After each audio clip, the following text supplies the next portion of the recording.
Battery discharge warning को जैसा आया। तर मित्रांनो, देवाने आमच्या लाईफची स्क्रिप्ट अशी लिहिलेली आहे ना की आम्ही तिघी सोबत जिथेही जाऊ तिथे आम्ही माती नक्कीच खाऊन येऊ. मी असं का म्हणत आहे थांबा तुम्हाला सांगते. बरेच दिवसानंतर आम्ही तिघींनी नाईट ओव्हर प्लॅन केला होता, कारण आम्हाला कशाची तरी प्लॅनिंग करायची होती, जे की मी तुम्हाला आता नाही सांगू शकत. 6:03 हो गए, हम नहीं सोए.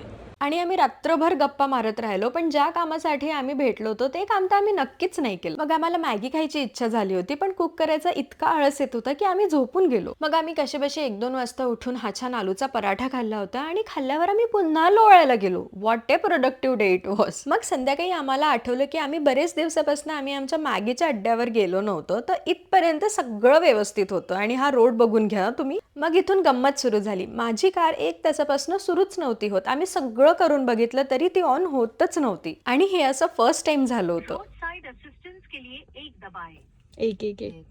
जसं जसा वेळ जात होता तसं तसं आम्हाला भीती वाटत होती, कारण पूर्ण सुनसान रोड होता आणि आम्ही तिघीच होतो. तर झालं असं होतं की बॅटरी डिस्चार्ज झाली होती, तेही रिप्लेसमेंट वाली नाही, काही टेम्पररीलीच झाले होते, जे की त्यांनी 2 मिनिटात सुरू करून दिली होती. तर कळलं आता मी स्टार्टिंगला असं का म्हटलं होतं. साधी मॅगी खायला निघालो होतो आम्ही, पण ते 3 तिगाडा कांबिगाडा म्हणतात ना, तर ते असंच.